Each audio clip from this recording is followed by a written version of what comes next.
So a little bit of an announcement for everyone, including my co-hosts, who have, I don't think, any clue what I'm about to say. Apparently, this here podcast, this here live stream, which is also a podcast, is in the top 1% of podcasts in the world in terms of downloads. That's weird. Welcome to the Pete the Planner Show. We are the 1%. Oh my.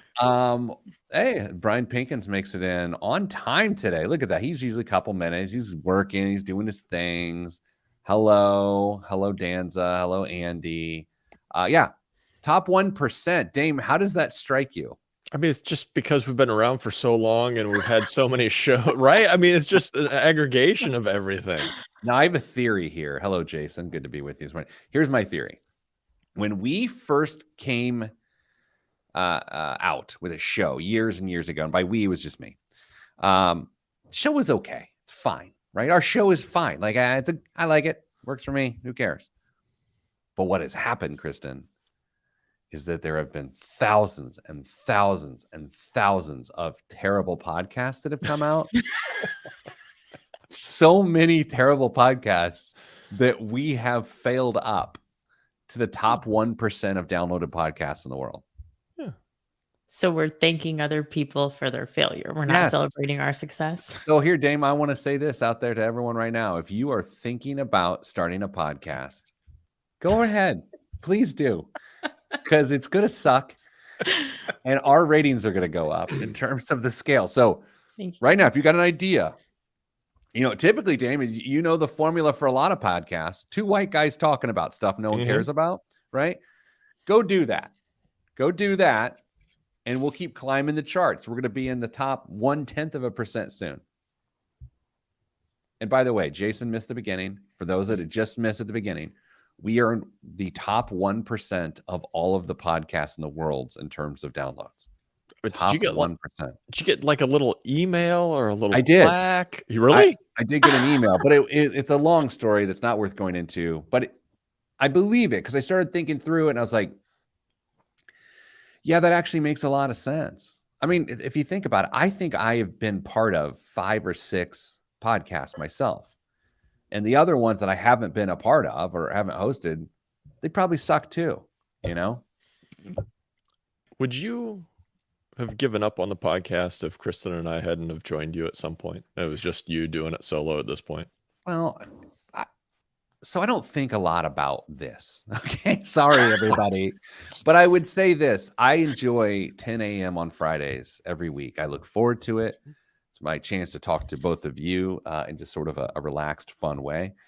But I don't really think about this a lot. I don't think a lot about the radio show. I do enjoy the live stream. We know you don't know the radio show. No, I don't. I love the community we've built here. That's a lot of fun, getting to know the likes of Rochelle and Big Rick Swink and Jason and Andy and Danza and Jameson and Pilot Jeremy and everybody else. That's fun. But I just don't think about it. It's just a good outlet. But anyway, top 1%, not even trying. So if you've got a good podcast idea that is really good and you have a modicum of talent, don't start a podcast. However, if you suck, which is likely, and it's a terrible idea, please start a podcast. Thank you. Right, Dave? Yeah. Weren't you two about to start a podcast? It's a private one that just kind of... Yeah. Please do. Please go right ahead. Have at it. It's not going to get put out on like iTunes or anything like that. It's just do it. I support it. I bet if Kristen and I started a podcast, there would be a number of crossover listeners from the Pete the Planner Show to whatever we would officially title it. I'm a big fan. You're big something. Speaking of big Rick Swink says, I just get annoyed when my listening to the live stream gets interrupted by work. Fair. That's fair. So I was in a grocery store in Grand Rapids, Michigan this week. And I don't know why I went in. I was with Aqua Greg. And I see this impressive bourbon counter. And I'm thinking, we've got a coworker, Chad Force, who loves bourbon. And I thought I'd go look and see if there's something interesting to bring him back. And it's this it's interesting. It's a liquor counter at a grocery store, but it's to the ceiling. Like you needed a 17-foot ladder to reach the top row, and it wasn't just decoration. That's where their back stock was. So you actually, that's stock worse. So you'd have to climb the ladder, and this lady comes over to help us, and she's old. I don't know how to dress that one up. She's old. And she walks over, she's like, "Can I help you?" And then in this moment, I'm like, I'm about to be an accessory to a workplace accident if I ask this woman to climb the ladder. Her name was Joy. And I said, Joy, so I've been thinking about these burpees. Like, Joy, do you get worried about climbing that ladder? And she goes, "Nope, I got big hands." Good for Joy. And I look at Aqua Greg, and I was like, "What?" She's like, "Nope, I'm pretty good, but I got big hands."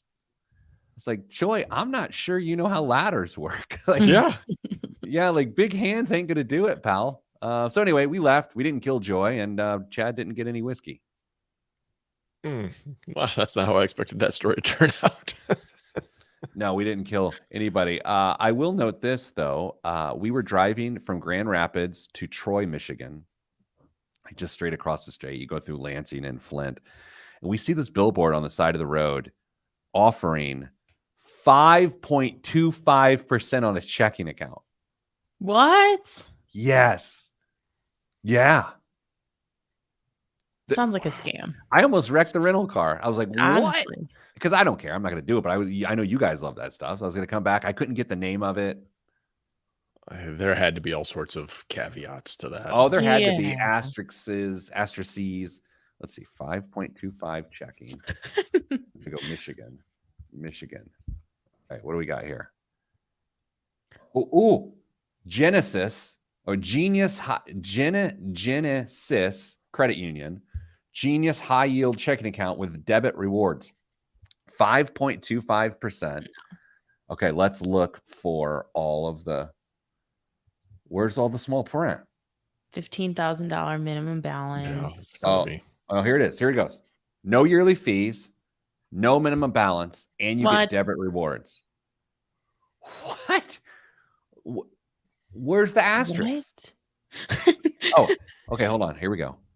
Annual percentage yields designated as APY must enroll in e-statements, okay, and use your Genesis debit MasterCard at least 10 times per month for purchases of $5 or more. Fine. Excluding ATMs. Fine. To earn 5.25% APY. Okay. Introductory rate drops after. No. Stand by. No. Okay. Balances over 7,500 will earn 0.05 APY. The earned per year amount shown is calculated by a full year at the account balance amount selected in the slider. So wait a second. There's a maximum balance. Yeah, maximum that they'll pay on that. That's interesting. Come on, Genesis. And you have to use your debit card 10 times for more than $5. I probably haven't used my debit card for more than $5 10 times in like the last quarter. Here's what's on the show this week. A really great home improvement question. Oh, I have a home story. Then an EV question that we waited to answer until Dame came back because Kristen and I don't know. Then Kristen's got a game for us in which we're all going to insult each other. Then a great biggest waste of money of the week that is meant for Dame, and the news. Quickly, a home story. Dame, my neighbor put their home up for sale last week, and it is sold. Oh, yeah. And their home is incredibly comparable to ours. Mm-hmm. You know, my taste has ours possibly slightly higher price, but whatever, it doesn't matter. This thing sold for $80,000 more than I had thought my house was worth. Did they in 2 days? Did it get like what they were asking? Did it go over list? Do you have any idea on that? I'm finding out the pending listed in the system at $80,000 more than I would have thought my home was worth. Wow. And so now I'm like, I don't know. I mean, I'm not like anything. Why we could sell our house and go nowhere. So right. And go get one of those sweet 6% mortgages. Oh. You'll just have to look it up on your county's assessor website when escrow closes, and then you'll know for sure. We could all look it up. I could look it up and share it with you, Kristen, because we can do that. All right, so let's do a show. Let's get the supplies ready. Well, that's good. You just passed an InfoSec thing, Dame. Did you see that? I did not. No, you mute your exec channel Slacks during the show? I mute all my Slacks during the show. This is why I'm a mess. You guys, I had some pretty good jokes on stage this week, I have to admit. Pretty good ones. Don't tease us like that. No, they were good. They contextually they wouldn't matter here and they wouldn't be funny in redelivery, but they were pretty good. Okay, I'll tell you one. I go about talking about how financial anxiety is very real, and even I get financial anxiety, and it typically happens, 10 seconds before I think I'm about to fall asleep, and then my eyes shoot open and my legs shoot out, and for the next 45 minutes, I create conspiracy theories about my life, right? So that's a normal line I give when I'm speaking. But I was staying at a nice hotel, and a lot of people at the conference were, and they gave you pillow spray complimentary within the room that smelled like lavender. And so as I delivered the joke, I said, but at this time, as you know, there was lavender pillow spray. So now I'm in financial despair in a lavender field. And then that ended up being funny. Nice. My favorite scent is lavender. I love it. I want to bathe in lavender. I want to smell like lavender. It makes me feel calm. Anybody? I think I prefer vanilla. Really? Yeah, I would want baked goods. Yeah, and? Okay, good point. Kristen, favorite smell? I can't do lavender. When I lived in a hotel, I had like a lavender spray just like that. Yeah. And now when I smell lavender, I think about living in a hotel. Is your answer beef? Oh. Hi, Jameson. Good to see you. All right. Let's do what's this radio show? The one I don't care about. Yeah.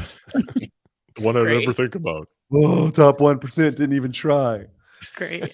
I love the success of that because it had nothing to do with my effort. It had all to do with other people being terrible at broadcasting. Not one lesson. You just kept showing up week after week for 60 minutes. Yeah, read the reviews. They're terrible. It doesn't matter. People keep listening. It's about perseverance. Okay, here we go. I do have a story during the break. Okay, in 3, 2, 1. This week on the Pete the Planner Show, we answer your money questions. Here's how the show works. Email us, askpete@petetheplanner.com. That's askpete@petetheplanner.com. And here's what will happen. We'll probably read your email in the air, and I'm about to do so from some loyal listeners. Joining me, as always, is Kristen Elanius, Director of Education at Your Moneyline. Hello. Hello. Damian Dunn, no relation. We've checked. Thank God. Vice President Advice at Your Moneyline. Hello, Dame. Good day. Dear Kristen, Dame, and Pete, it's time to renovate our kitchen. We have a number of funding options. Okay, so time out. How many timeouts do I get, Dame? 2 per segment. Okay. So, Dame, this is my first timeout. I'm going to make it a 20. I love this question. It's one of my favorite questions because I feel like we can fundamentally help people with these sorts of questions because they're rife with mistakes potentially. Okay. So we have a number of funding options: cash out refi, HELOC, emergency cash plus non-qualified investment sales, and cash value whole life insurance. For discussion, when is it conceptually better to take cash from an emergency fund, non-qualified investments, and or whole life cash value in order to pay for a renovation up front versus to take out a loan? As loan interest rates move closer to historic investment returns, is there some break point, or is compounding plus time horizon just too great of a force to overcome? Understandably, the answer is it depends. So here are some specifics to chew on. We currently owe $144,000 at 2.25%, with an estimated value of $325,000. We expect to live in the house for at least 10 more years. We have 6 months of emergency savings, $45,000. And our only debts are the house and 2 vehicles. The whole life policy has a cash value of $50,000. We are 15 years from retirement with enough currently invested, $1.5 million in combinations of Roth, 401k, and non-qualified accounts to live comfortably when that time comes. We are generally debt averse, so this is a little more emotional than it is just running the numbers. The proposed refi rate is 6.5%. So it feels like a no-brainer in this case, but it's hard to give up our current 2.25 loan. There's always the option to refi again in the future, but it will likely not stay in the house long enough for that to pay off. If we could pay for it all or a portion of it through a combination of temporarily reducing emergency savings, selling investments, losses, or tapping life insurance, when does that become the better options? Thank you for your show, Greg and Susan.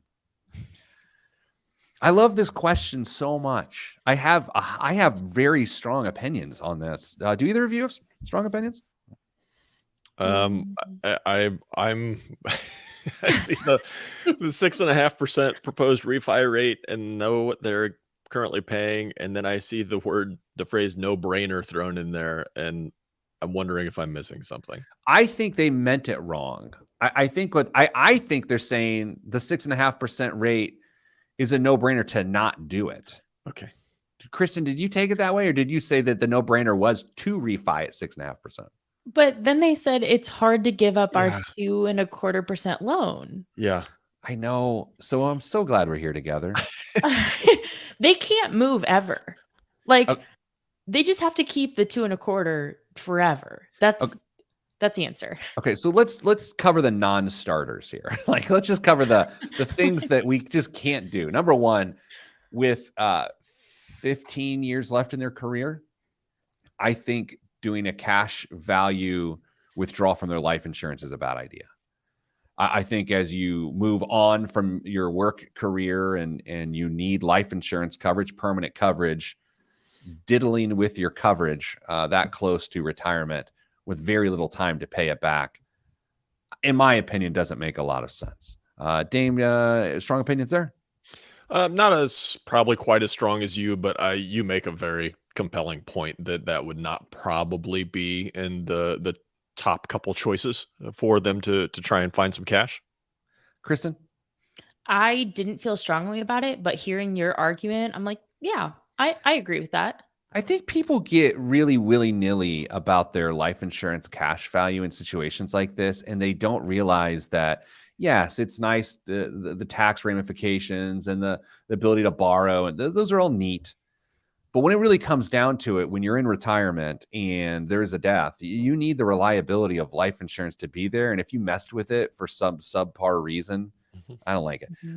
The other thing is, I think we all agree on this. You can't possibly get rid of the 2.25% loan. No. You're almost forbidden from listening to the show again if you do that. No, the only potential argument I would see is if they convert into a 15-year mortgage and still be on track to pay off. They won't, though. I know that, but I'm just saying that's the only potential argument I could see. Do you have the loan? Do you have the financial loan calculator on your phone that you can do this while we're, at some point in the show we can report on it? Yeah, I can. Do you get to work? Kristen and I will carry the segment. Oh, okay, perfect. Kristen, so I've ruled out cash out refi. I can't do that. It gives me hives. It gives me anxiety. No. I will say, here's the weird thing. Let's flip it. And let's say that, I don't know, I'm making stuff up. 6 years from now, let's say they had a 6.5% mortgage right now, and 6 years from now, they could cash out refi for 2.25%. Let's go. Do it. But the opposite is like, no bueno. Yeah.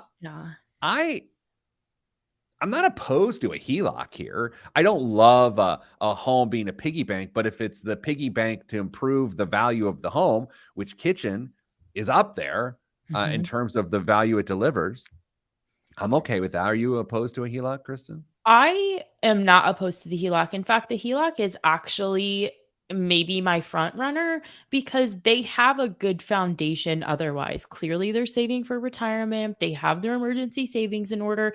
I don't have a lot of reservations about someone who's checking these other boxes, having access to a big line of credit like that. And to your point, it's for a kitchen reno. It's not something frivolous. Might be my front runner. Yeah, and the other thing is, clearly, these folks can put together a financial plan. They can save money. And so I think I would do the HELOC and then aggressively pay it down, because the HELOC, the rate on that is going to be, I got to think 8% or something like that, right? Yeah. You're not going to get prime plus 1, but Prime's so high anyway, right? So then my question to you is, they say we're generally debt adverse, so this is a little more emotional than running the numbers. Is the answer, if HELOC is the front runner, comparing that against what your potential loss could be if you had to sell some investment assets, and then decide if that opportunity cost is worth the emotional weight of you being debt averse? No, because here's what I think has happened. First off, investments are still sort of down, right? Like the idea of selling low is not really what we want to do. And I get the emergency fund, not really selling. You're withdrawing. But here's what I think has happened, Kristen. Debt averse to these folks means they don't want two mortgages. They don't want the first mortgage and then the HELOC, which is some form of a mortgage. I don't think they want that. They want one mortgage. And so they feel better about that in spite of the rate. I think that's the spirit of this, but I don't. $45,000 in emergency fund. That's 6 months of savings. That's great. So think about this though for a second. So that's what, $7,000 a month in expenses. Is that what I'm doing the math there? Okay.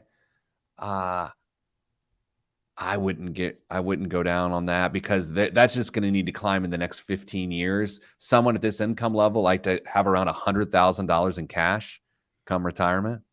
So, Dame, any chance you got a number for us? There's a few variables in here that I'm just not entirely sure of, but if they were to refinance the whole thing into, take a whole bunch for a big number, you're probably looking about $1,600 a month in payments is what it comes out to. Yee. All right. So, Greg and Susan, die with that 2.25% mortgage. They were like, don't ever get rid of it. Coming up after the break, EV, electrical vehicles. I know nothing about them. Dame does. That's next. I'm Pete the Planner. Interesting, right?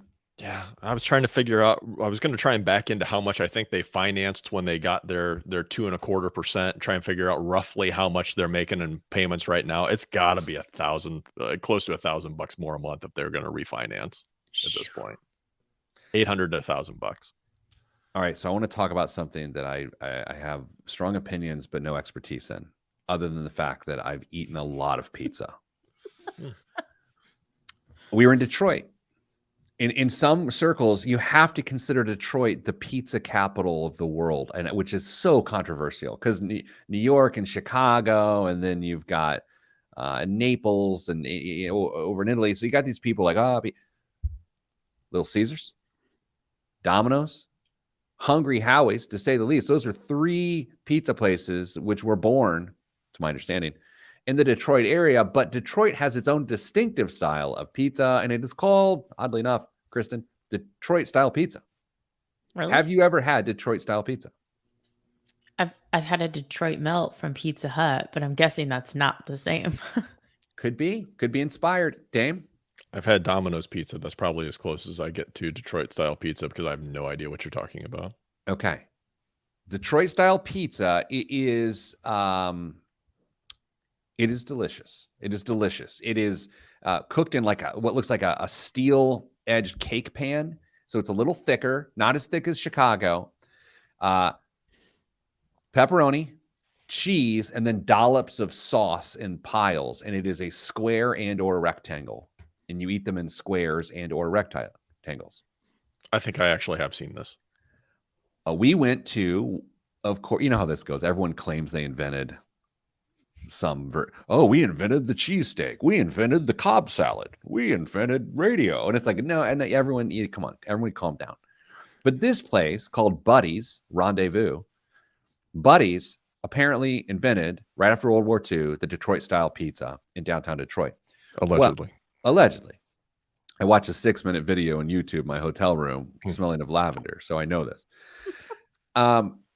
And so there was one near where we were staying. So Aqua and I'm like, I think this is the move, brother. So let's go. And much like Portillo's in Chicago, where Portillo's was at one point theoretically a hole in a wall, but then became so delicious and popular that they started building really nice Portillo's in a bunch of other places. And it's still very delicious. Buddy's did the same. So we're into this well-heeled area of Troy, Michigan, and there's a Buddy's Pizzeria. I like to say it like that. Holy cow. Oh, it's good. Phenomenal pizza, Dame. I'm looking up Buddy's Pizza locations at this point. Mainly all in the Michigan area. Kristen, do you have a point of distinction between pizza styles that this would excite you? I'm a garlic bread gal, so I'm not even as much in it for the pizza. Well, what if I noted that the texture of good garlic bread could be found in the crust of Detroit style pizza? That yes. Oh, we were smashing. So what happens is, and they use Wisconsin brick cheese, Wisconsin brick cheddar as the cheese. And so then the cheese like melts into the crust against the pan, and it sort of, I don't want to say it burns, but it kind of coagulates and it creates a chewy. I'm so hungry right now. Why am I doing this? Ooh, there's a fantastic picture on the front page of their website. Yeah, I can see why you would have enjoyed this. Yeah. Anyway, it's delicious. Dave, back here. All right, I'm gonna have to show that tab. Sorry, we're gonna need your brain. We're gonna do an EV question. I don't know anything about Like EVs. that. Yeah, Like that woman at the event yesterday. not my event. No. I would also say, as Aqua and I are taking a very long drive back from Detroit, getting stuck in traffic, in the horizon, we see an oasis in the form of Raising Cane's chicken fingers. We went and got it, and it changed our life. Yes. There's one just outside like Perrysburg, Ohio. Hmm. Is that right? Yeah. Yeah, think it would so. be from where Yeah. you were. Yeah. There's not one in Indy? There's two in Indy, but they're both pretty far away from me. Okay. It's like, Not that I haven't driven for food. I just want to make sure that all this happened after you got the results from your doctor for all of I went to got a physical and got really good blood results. And there's two ways to go. It's like, wow, let's just keep it going. And the other ways to go, it's like, let's go mess it up with some Detroit style pizza. I will note, if I die anytime soon, it's not because of my health, because my health is pretty good. It will simply be a tragedy. Okay. okay. Okay. I'm sorry. That was funny to me. That wasn't funny to you? Was it uncomfortable? Yeah, a little. That's all right. That was funny to me. Okay.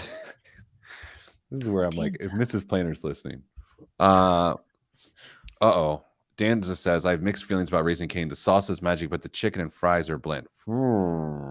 Danza. Like, who am I to take back an award that someone has earned, like Danza? But that's a cold take, Danza. It's a cold take.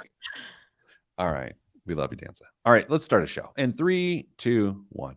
Back on the Pete the Planner show. Dame, you are the residential car expert here on the show, correct? I pretend to be, yes. I think you are, right? Yeah. Kristen, he is, right? On the show, yes, I would probably Yeah. have to be. By On this default, yes. show. Yeah. I don't know who dangus about cars. And so, Dane, we got a good question that I actually want to know the answer to, but I don't even know where to begin. It's from Rosie. Hi, Pete and friends. Ooh. Okay, Well. Rosie. What's that feel like? Shots fired.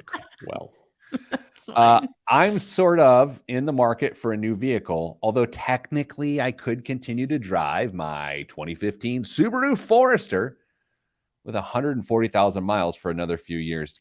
Dame, I'd like to use one of my timeouts. granted, Kristen, you may understand this, and Dame, I know you will. Does every Subaru car have 140,000 miles on it? Subaru, they love to advertise that I think they have the highest percentage of cars sold still on the road today. So I yeah, feel it's like every time someone I know or hear, it's like, oh, I have a Subaru. It's got 140. Not a Yes. single Subaru has less than 140,000 miles on it. No matter what year it was made. Yes, accurate. I'm looking at EVs, which Dame stands for. electric vehicle. There we go. I want to sometimes say electronic vehicles. Do you ever want to say that, Chris? Yes. Okay. Which would save us a lot in gas. Yeah, that's how it works. We live in a rural area. Oh, I stink at that word. Rural area, and the Forester is a turbo, Mhm. which takes premium fuel. but they are also more expensive. I own the Forester outright and have for about 5 years when I bought it with 140,000 miles on it. I made that part up. It's been nice not having a car payment. According to calculators I've used online, I would need to drive a new EV for 5 years to break even on the purchase price compared to similar gas-powered vehicles. The dealership is giving me a good price for my trade-in considering the miles. It's only 140,000. So I'm wondering if I should take advantage of that. If I drive it a few more years, it won't have any trade-in value, but the prices of EVs might also come down. The EV I am considering is not eligible for the $7,500 tax credit, but the car company is offering some rebates right now. I'm interested in your financial and EV thoughts on this, especially Dame, as he is a car guy. Thanks, Rosie. Kristen, do you have anything to say before we learn stuff? I don't know anything, so please, Dame, take us to school. The fact that you have 140,000 miles on your Forester means that you're just getting it broke in. Why in the world would you get rid of your Forester? Okay. Kristen and I had a little discussion around this very topic, and it seems like you're searching possibly for permission for something you don't necessarily have to do, which is not a horrible thing. Heaven knows nobody needs to convince me that it's time to go buy a new car because I generally fall into that myself. But looking for an EV in a rural area, that's how you pronounce it, Pete, rural area. I don't know. I would love to know the use case. How many miles do you put on your car? How far is your daily trip? Because it could potentially become almost an inconvenience for you if you're not careful and you're making lots and lots of drives on a daily basis. I might, if I were in your shoes, pursue maybe a traditional hybrid vehicle, I can't believe in a million years I would ever say something like this, but the new Prius is actually a really attractive car. It's really nice, and they've done some stuff with the drivetrain, and it's actually got some pep now. The Prius is nice. The RAV4, I mean, you already said it's not eligible for the $7,500 tax credit, so you're probably looking at a Toyota, Tesla, or GM. I don't think qualifies for the $7,500 credit anymore. Or you can go a plug-in hybrid route, which is essentially you plug your car in, you get 30-ish miles on electric before it reverts to gas and then tries to charge the battery and goes back and forth. But I'm not sold on EVs as a primary mode of transportation for people who don't live in a big city. All right. So I have things to say, barely thoughts. So I'm not going to say I have thoughts. Kristen, this is reasonable. I think, this is why we have Dame on the show, to help us with things like this and to really carry the ratings as one of the friends of Pete. Mrs. Planner is going to be getting a car sometime here soon to replace her 2008, 2012. Yeah. I don't know. No one cares. I don't know. And she wants a hybrid, right? Which makes sense for how we drive. That's sort of, we've thought about it. Now, our next door neighbor has an EV, and one of my best friends has an EV, and I feel so tethered. And I also have a hard time thinking you still have increased energy costs at your house because, you still have to plug it in and charge it, right? So how can that be offset over only 5 years? I don't know. Yeah, I mean, in theory, the energy that you use to charge it is going to be less expensive than the gasoline you fill a traditional car with. But I don't know. I love the idea of electric vehicles and the technology behind them because, if you've ever taken a ride in a Tesla, and just absolutely had somebody mat the accelerator, not the gas, doesn't work that way. It's like a roller coaster on tap. They are incredibly fun, but this almost seems like an appliance question rather than a I love cars question to me. Ooh, that's fair. Yeah, and I don't know if this is the best use of that application. So Kristen, to the original point here, this feels like a a solution searching for a problem. Yeah, I would agree with that. I mean, the Forester only has 140,000 miles on it. Like, It's a baby. why can't we keep driving this paid off vehicle? Yeah, I don't know. And let's be honest. Like some folks say, "Hey, I have environmental concerns. I want to contribute in a positive way to climate change reversal." I don't know. Maybe that's what Rosie thinks, and if that's the case, that's fine. But the financial side of this, I don't know. I'm gonna pass. Not for me. Yeah, I mean, if you're going at it from the environmental side, I hope you've got solar panels on your house, because if not, that electricity is going to be provided by coal most likely. So you're really not helping as much as you think. Batteries take a ton of energy and release a ton of pollutants to actually get the batteries manufactured.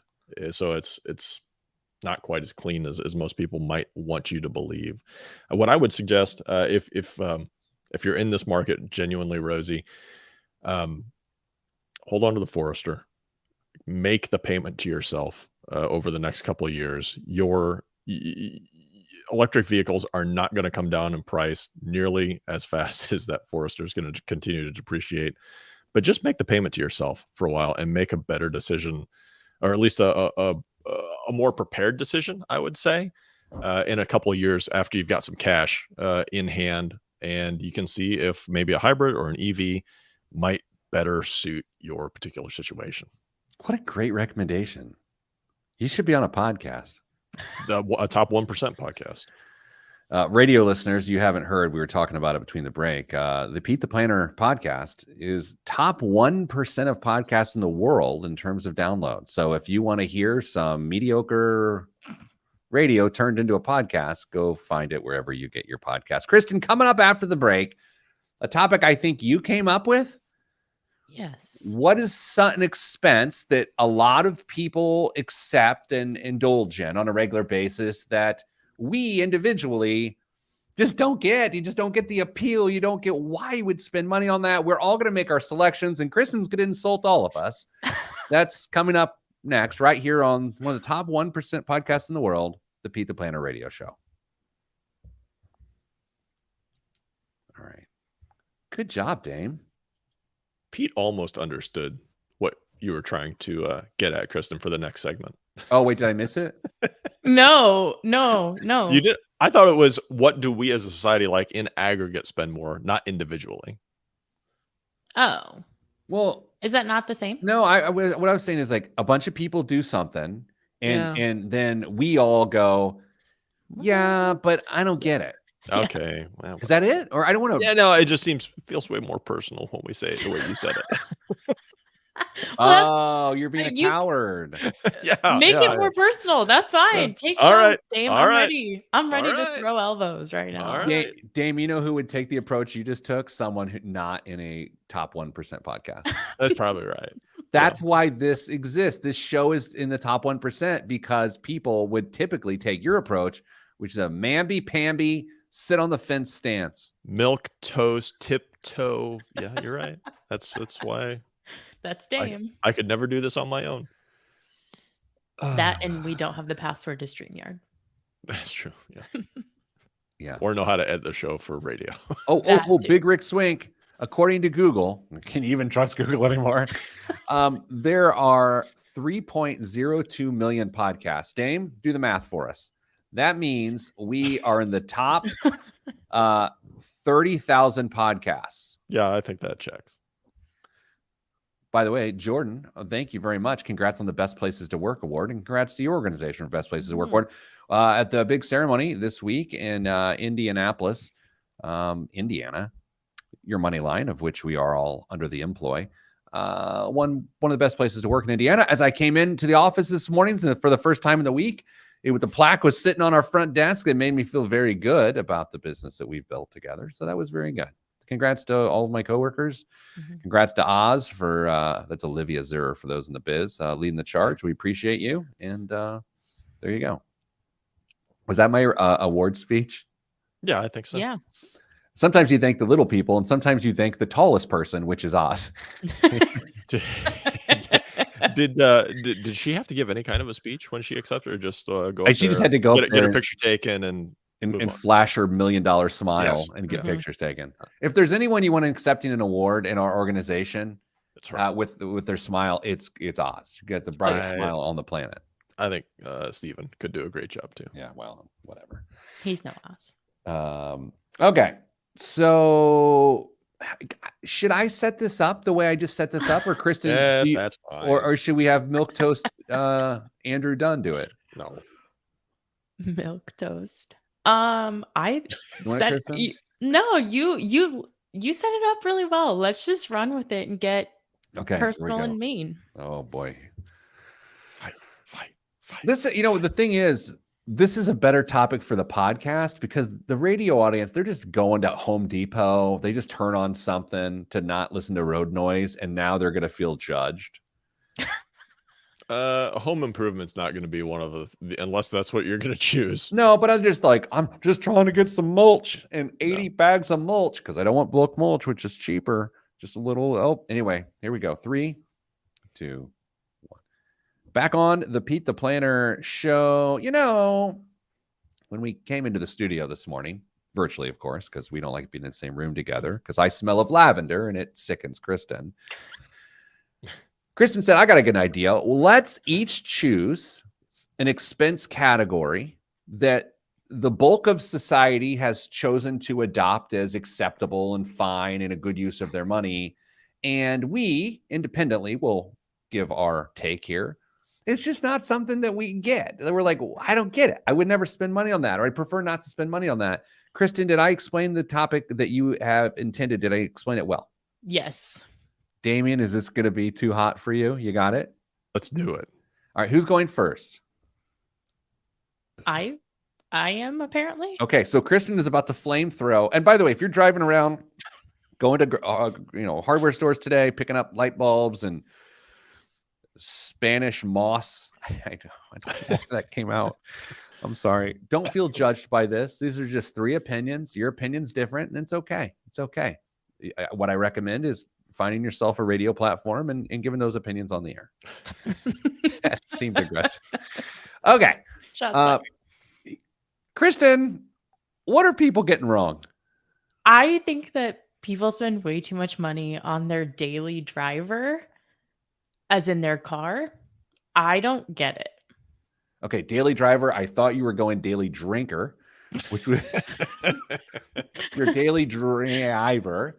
So you're saying what you get to and fro from work, too much money going into that. Too much money. The average new car payment is like $716, and I just cannot wrap my head around driving something that you spend so much money on and just depreciating it out super quickly because you drive it so much. It's just the thing that's supposed to get you to the thing that makes you money. Like, I don't get it. Don't you drive a really big, expensive truck? But I don't put a lot of miles on it, is what I'm saying. If I had to commute, like if I had moved to Indy and I had to commute to the office, I would have bought something like low cost and made that my commuter vehicle. I would not be putting those miles on my SUV. I don't have a counterpoint as much as a question. Okay. What if, and I do mean what if, you drive to work in whatever, what are you, like a Saturn GL2? I don't know. What are we driving here? Okay. So it's like a Pontiac Spitfire. No, that's nice, right? Ideally a Honda Civic. Okay. You're driving a Honda Civic. You have an important business meeting you're going to. And that's not a factor in any of this? No. Okay. And maybe if you have something really high stakes and you're worried about the reliability, you take it that one day. But I think that if you're someone who commutes, that your second vehicle should, if that's what you want to spend your money on, Dame, that your second vehicle is the nicer one. I wasn't really going about reliability there, Kristen. I was going the appearance of pulling up to a very important businest meeting So vain. in a 15. No. I don't know. No. I mean, I just don't get it. I don't want to pull up in something ostentatious, but at the same time, I got to pull up in something that looks thought out. Park in the back. You walked. Dame, you don't drive on a daily basis, other than maybe take your kids to school or something like that, right? I mean, not that there's any, that Yeah, I mean, doesn't count, but There's no commuting, but it's rare that I go a day without driving. Dame, what is your hot take of things that you can't believe people spend money on? Well, I think people spend entirely too much money on pets. Now, this comes from somebody who just spent a lot of money on a dog and getting cats that I didn't care about taking care of, but that's because my family did. Wait. Getting cats taken care of? Did you put them down like No, I a didn't take them to the Churchill Downs farm. horse? No, What I do you didn't do? do it. No. Take them Like to the making sure that they didn't continue to perpetuate the overabundance of cats in the world. I got them fixed, Pete. I got them fixed. I love the cats are just like, hey, we're gonna get you fixed. They're like, oh, good, my knee's been killing me. And they come back and they have no reproductive organs. Yeah. It's like, oh no, through our eyes. Yeah. They're like, what about my knee? Meow, what about my knee? And it's like, no. We don't want you to reproduce. And it's like, but sir. That was a cat dramatization. That was not real. That was excellent. Yeah. No, people. I think in America there's like 130 or some $billion spent on pets a year, and that's entirely too much. Ouch. Okay, well, if we're giving hot takes that attack Kristen, let me pile on. No. What did I do? I don't know. It just you apparently have an objectionable lifestyle. I guess. Concerts. Oh No. I just don't get it. No. Aqua, Greg, and I were talking about this in the car on the way back. There's so much to not love about a concert, and I'm going to list them. Traffic. I knew that was number one. And is parking separate, or Parking is is that number lumped in? 2. Okay, all right. Okay. Other people. Okay. Other drunk people. Valid. And as much as I like the music that I like at the volume I like, I get the feeling that it's just too loud and you can't actually hear the words because the mix is weird. I don't know because I don't go to concerts, but that's my feel. Man, those are like my 2 favorite things. My dogs and concerts. I think you say traffic and parking issues. Golly. Pete, I mean, you could just make it an afternoon of it and an evening of it and deal with the traffic and the parking, get a little exercise walking into the event center. And then you could go together with some friends and get a suite instead of just seats. I mean, you're too much. Too much. What are you talking about? No, I'm going to a concert tomorrow. Oh, you are? I'm going to one next week. Yeah, so those are the ones. So Kristen went with Daily Driver, which is probably the best answer. Dame went with pets, which is 1A, and then my terrible answer was concerts. But again, I don't think people are silly for doing it. The question is, what do we personally not get? And it's just like, to my taste, I'm not into that. I mean, I could also say hair care products for that matter, right? I was gonna say, do you want to know what we thought your answer might be? What? Cosmetic surgeries. Oh, really? Mm-hmm.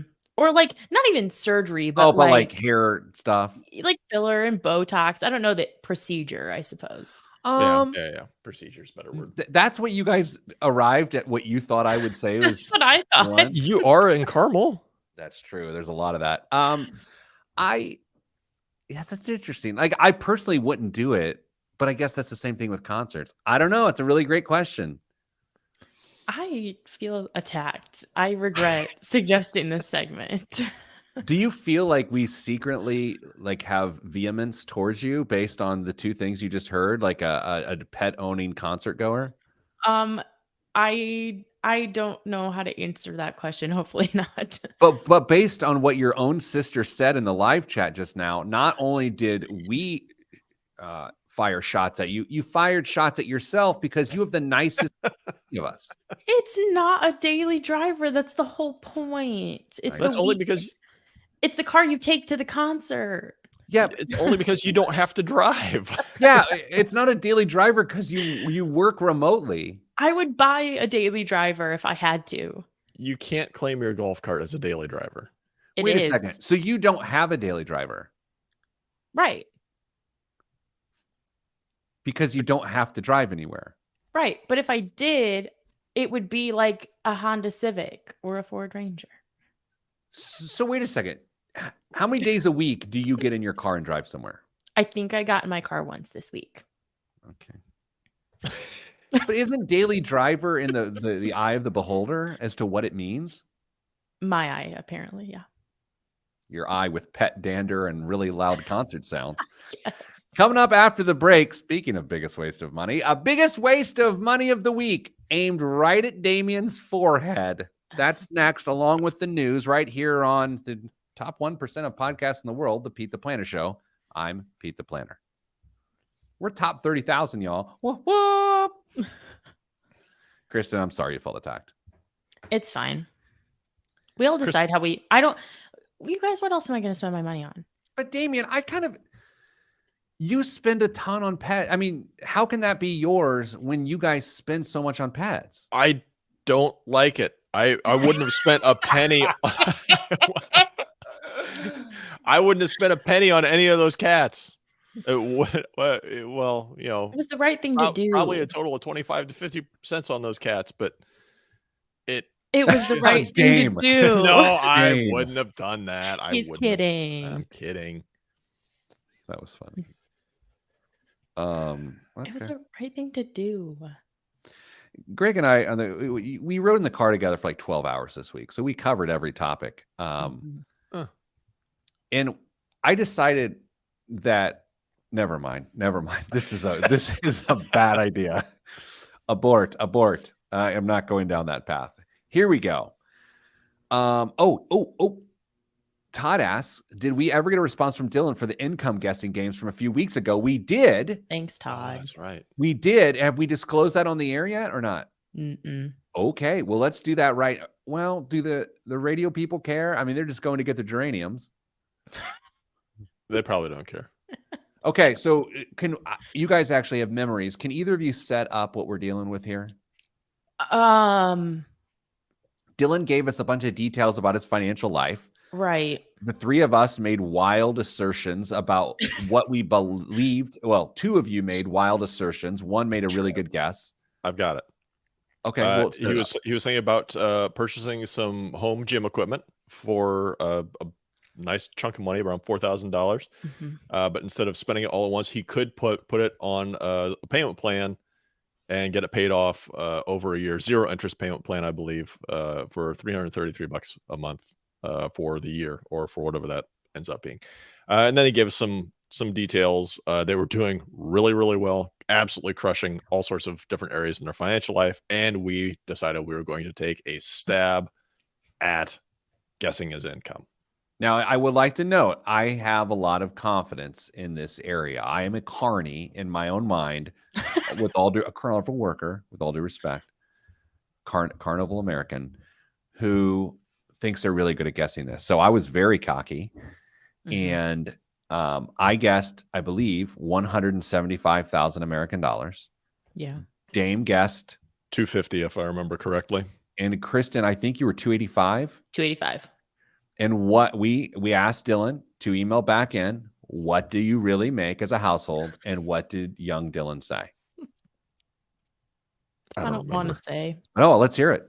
I genuinely don't remember. I think was it I think 185 or 190? I think 185. Yeah, I nailed it, is what I'm saying. Yeah. Yeah, it's what I do. I have no other talents. I have nothing else to offer this society. That's it. Been dethroned. Okay, speaking of bad guesses, you guys ready to do Blom? Yes. Dame, I'm really excited about this one. I can hardly wait to see how I'm going to be insulted this week. No, this this is segment. like paying homage to you, actually. Oh, Yeah. wow. Oh no. Which arguably Is it a flashlight? Knife. 3, 2, 1. This week's biggest waste of money of the week right here on the Pete the Planner Show is I'm going to tell you here in a second. It's the Nightcore EDC 27 flashlight. EDC, of course, stands for Everyday Carry. No law states that a flashlight has to be cylindrical. With LEDs and lithium-ion batteries, form factors are unlimited, including shapes that fit better in pockets. The Nightcore EDC 27 features a slim, flat body that doesn't poke, just like Dame, prod, or snag when crouching or sitting, along with a clip for securing it outside a pack or pocket. The power switch has a lockout to prevent accidental activation while carrying, and the turbo strobe switch is recessed for the same reason, so there's not a party in your pockets. I added that piece of copy. Did you like that? I did.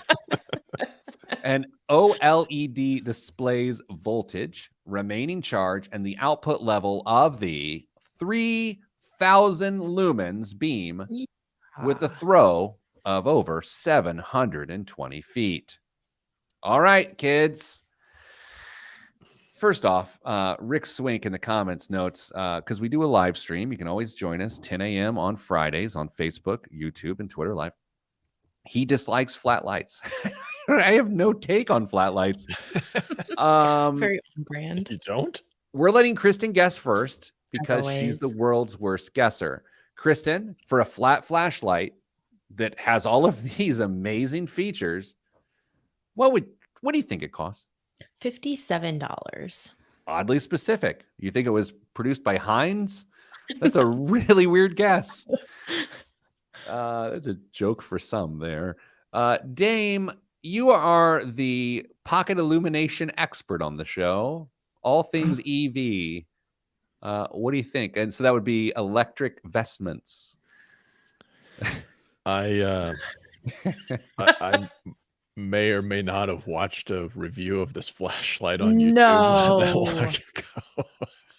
Wait a second. You are cheating? No. I didn't say today. I said prior. Every once in a while, you got to see what other lights you can put in your pants, and this was one of them that popped up. So are you constantly shopping for alternate pant illumination? No. The lights I have now actually have a really great patina on them, but they just don't have nearly the output or the throw that some of these new LED lights have. So I'm considering upgrading. I've never had a flat flashlight in my hand, so I don't know if I have an opinion on it now. But this light's going to be $85 or $90. It's $90. Yeah. You have $1,000 flashlight in your pocket. Whoa. I don't have $1,000. Your flashlight. iPhone is a flashlight, and okay. I will die on that hill. It's also a million other things that you don't use your phone for or that piece of technology for. And if you want one specific thing to do and do it well, you're not going to use your phone as a flashlight. Ay, caramba. I don't see you as a flat flashlight guy. I don't know. I probably not. Dame, what's in the news this week? Pete, I'm thinking about becoming a professional whistleblower. Does that terrify you at all?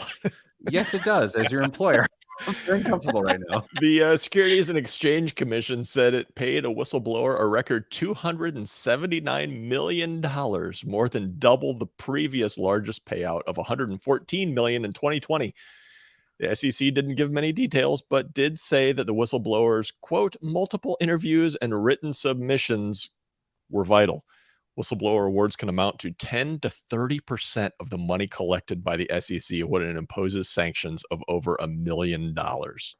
What? It's got to be a bank, like an investment bank situation. I mean, Probably Credit Suisse or something like that. I mean, allegedly, I don't know. Yeah. That's so. Look, you always want to do what's right.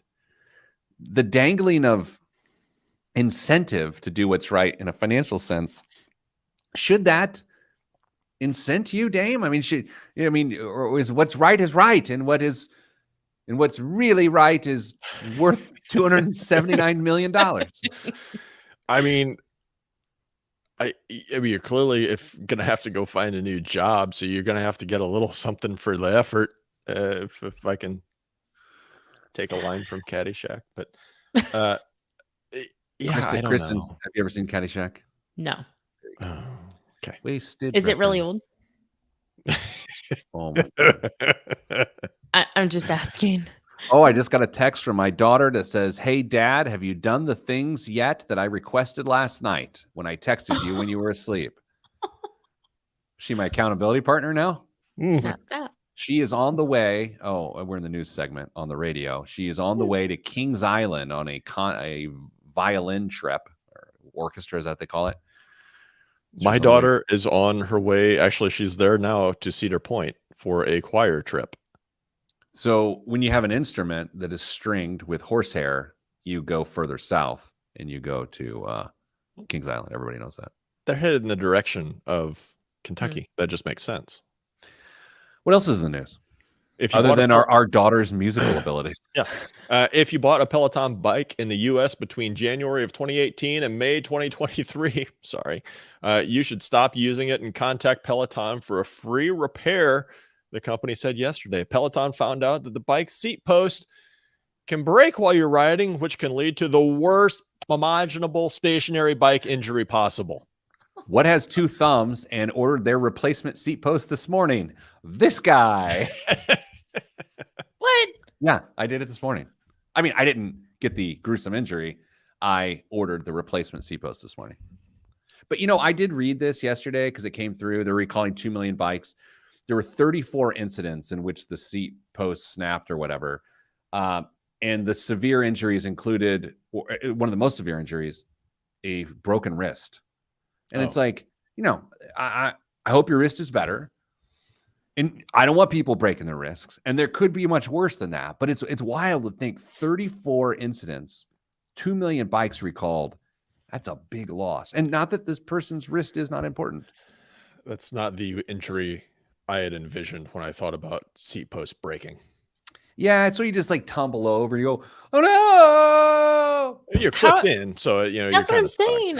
I feel like you would like break like your leg because like you're stuck to the bike.